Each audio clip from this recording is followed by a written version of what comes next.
అందరికీ good morning అండి. Bachirao ఏఐఏఎస్ study సర్కిల్కి welcome అండి.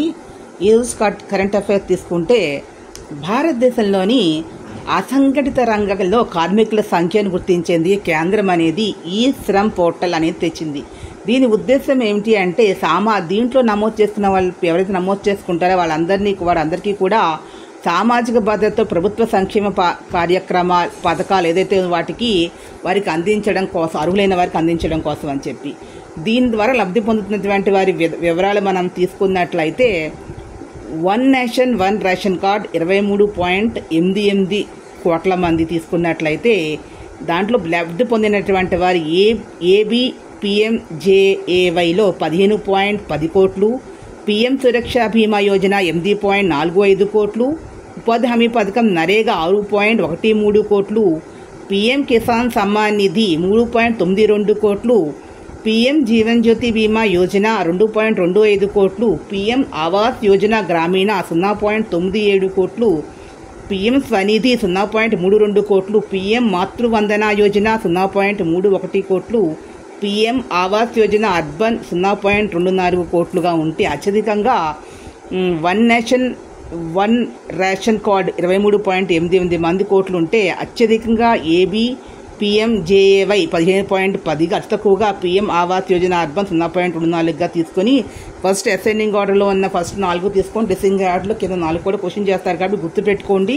ఇది very very important. This type of questions అనేవి ఎగ్జామినేషన్ పాయింట్ ఆఫ్ వ్యూలో అడగడానికి అవకాశం ఉంది. అటవీ విస్తీర్ణంలో భారత్కి 9వ స్థానం ఐరాస అనే నివేదిక ఆధారంగా. ప్రపంచవ్యాప్తంగా ఉన్నటువంటి అటవీ విస్తీర్ణంలో భారతదేశం 9వ స్థానానికి చేరింది. వార్షిక అటవీ విస్తీర్ణ వృద్ధిలో 3వ స్థానాన్ని నిలుపుకుంది. ఈ రెండు గుర్తుపెట్టుకోండి. వృద్ధిలో 3వ స్థానం.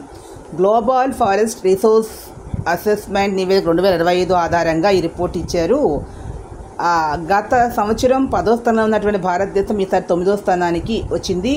అదేవిధంగా వార్షిక వృద్ధిలో తీసుకున్నట్లయితే చైనా, రష్యాల తర్వాత స్థానాన్ని భారత్ ఆక్రమించిందంటే ఈ ఏడాది 1,91,000 హెక్టార్లలో 0.27% పెరిగింది భారతదేశంలో. చైనాలో 0.77%, రష్యాలో 0.11% వృద్ధి అనేది నమోదైంది.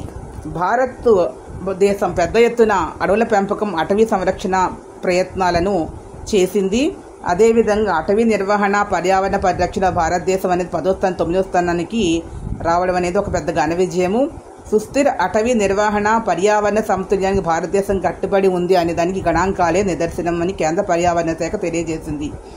ప్రపంచవ్యాప్తంగా 4.14 బిలియన్ హెక్టార్లు అంటే 32% అటవీ ప్రాంత మండలి నివేదికలో అంటే అటవీ ప్రాంతం ఉందనేటటువంటి నివేదికలో తెలిపారు. దీనిలో చూసుకున్నట్లయితే సగానికి పైగా అంటే 54% అంటే రష్యా, బ్రెజిల్, కెనడా, అమెరికా, చైనాలో కేంద్రీకృతమైందంటే అసెండింగ్ ఆర్డర్లో తీసుకున్నట్లయితే రష్యా, బ్రెజిల్, కెనడా, అమెరికా అని ఫస్ట్ 4 గుర్తుపెట్టుకుని 5th పొజిషన్ చైనా.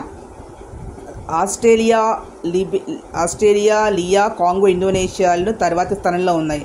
మొదటి 10 అటవీ సంపన్న ప్రదేశాల్లో భారత్ అనేది 9వ స్థానంలో నిలిచింది. అంటే కింద నుంచి పైకి తీసుకున్నప్పుడు మనం భారతదేశం తీసుకుని నెక్స్ట్ వచ్చి ఆస్ట్రేలియా, ఇండోనేషియా, కాంగో, లియా అనేటటువంటిది గుర్తుపెట్టుకోండి. ఇది గుర్తుపెట్టుకోండి. ఇది వెరీ వెరీ ఇంపార్టెంట్. సో ఈ వీడియో మీకు నచ్చినట్లయితే ప్లీజ్ సబ్స్క్రైబ్ మై ఛానల్.